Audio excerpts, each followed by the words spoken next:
Hello, hola, buenos días amigos, j'espère que vous allez bien, que tout va bien dans vos vies, surtout la santé, prenez soin de votre santé. Aujourd'hui, on va aborder le sujet des meilleurs amis qui peuvent être les pires ennemis et surtout qui peuvent impacter votre santé. La santé surtout mentale. On n'en parle pas assez, mais les meilleurs amis sont les meilleurs aussi qui peuvent nous trahir. Ça commence toujours par la trahison.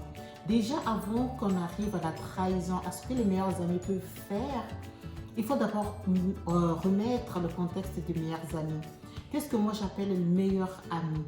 Meilleure amie, ce n'est pas celle qu'on a rencontrée à l'âge adulte ou à l'âge adolescent. Ça peut, hein? On peut être aussi meilleure amie à l'âge adulte et on devient meilleur ami par affinité parce qu'on a traversé les problèmes et que l'autre était là, l'autre nous a soutenus, l'autre nous a épaulés, l'autre nous a donné parfois de l'aide financière jusqu'à s'en sortir du mal-être que nous avions, des situations difficiles que nous avions traversées et la meilleure amie est là à ses côtés.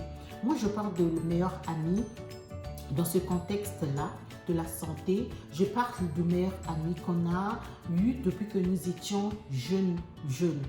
Par exemple, parfois, ce sont nos parents qui étaient des amis et que nous, d'une manière naturelle, on est né et on a vu nos parents toujours être dans cette amitié-là forte. Et nous, les enfants, on prend aussi le relève de cette relève-là d'être aussi des meilleurs amis, beaucoup plus forts ou parfois beaucoup plus longues que nos parents. En cela, en soi, cette amitié-là, elle n'est pas anodine, elle n'est pas mauvaise. C'est plutôt parfois, on considère l'autre, notre meilleur ami, comme notre frère de substitution, notre frère de cœur. On peut aller demander des conseils, on peut aller dormir là-bas. Donc ça devient une famille. Mais une famille, il y a des trahisons, il y a des coups bas, il y a aussi de la jalousie, comme dans tout n'importe quelle famille. Ce n'est pas parce que c'est un meilleur ami que cette personne-là, elle est exemptée de cela. Il faut savoir mettre les points sur les i, savoir que c'est mon meilleur ami, c'est pas mon frère, c'est pas ma soeur. Je sais pas comment est-ce qu'elle peut réagir face à une situation. La situation la plus probable, c'est celle quand on est en couple d'abord et que l'autre commence à envier ta vie, commence à être à envier ce que tu as d'une manière obsessionnelle et toi, tu n'arrives pas à te séparer de cette personne-là, tu n'arrives pas à lui parler et tu te questionnes, tu te dis dans ta tête qu'elle ne peut pas être, elle ne peut pas m'envier parce que c'est ma meilleure amie, on a grandi ensemble. Donc, ce que l'autre pense, toi tu ne peux pas le savoir. Mais il faut mettre dans ta tête que c'est un être humain qui a des défauts et qui a des qualités. Et surtout si un de ses deux meilleurs amis, un n'excelle pas d'une manière financière, d'une manière intellectuelle, d'une manière aussi amoureuse, le plus souvent c'est là où commence la fracture. Et cette fracture-là va faire que toi tu te sentes mal. Une de ces deux meilleures amies se sent mal.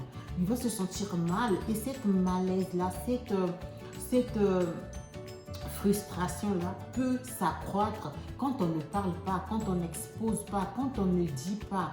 Quand l'autre est dans le faux, il faut parler, il faut le lui dire. Parce que ça va travailler dans sa petite tête, ça va bouillonner et ça va donner d'autres idées, parfois des idées malsaines. Donc, de meilleurs amis, on peut passer directement à sa meilleure ennemie. Et cette frustration-là, cette haine, cette jalousie-là peut faire que l'autre puisse en souffrir psychologiquement, physiquement aussi. Parce elles se sont trahies, parce qu'elles se sont rejetées, parce qu'il y a même des amis qui se sont liés tellement fort et quand l'autre s'en détache, il souffre. Il souffre psychologiquement, il souffre dans son cher être parce qu'il se disait que c'était ma meilleure amie, je la considérais comme ma soeur. Pourquoi? Il y a beaucoup de situations qui font que les meilleurs amis deviennent des pires ennemis et jusqu'à affecter la santé mentale et physique des uns et des autres. Prenons soin de nous-mêmes. Quand on se connaît assez, quand on prend plus de prévention, surtout sur la santé mentale, il faut savoir que l'autre aussi peut souffrir.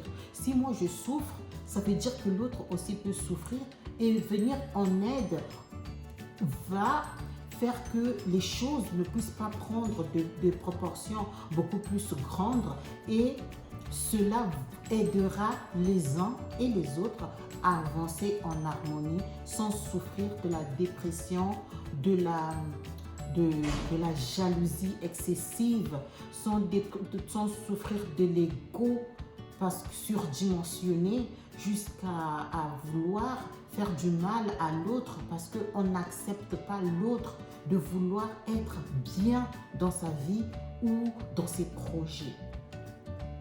Merci beaucoup, j'espère que je n'ai pas été très longue et que vous puissiez prendre soin de vous-même et de vos amis. La meilleure amie reste une meilleure amie. Ce n'est pas ta famille, ce n'est pas quelqu'un qui doit te donner des vertiges. On ne doit pas être jalouse normalement de notre meilleure amie, mais il y a des raisons parfois qui font que tu puisses arriver à ce point et que tu puisses tout capoter. Je vous dis merci, soyez connectés. Si vous êtes nouveau ou nouvelle pour passer par là et que les sujets que je suis en train d'aborder vous plaisent, abonnez-vous, commentez, likez et dites-moi comment est-ce que je peux vous apporter des sujets très importants qui vont être toujours dans cette thématique-là de santé, parce que je sais que dans notre communauté africaine, la santé, surtout la santé mentale, elle est tellement taboue, on n'en parle pas, alors que tous les jours, nous rencontrons des situations qui affectent petit à petit notre santé mentale. Et après, c'est la santé physique qui en suit. Je vous fais des gros bisous, muchísimas gracias. Prenez soin de vous et que miles de besos a todos. Ciao.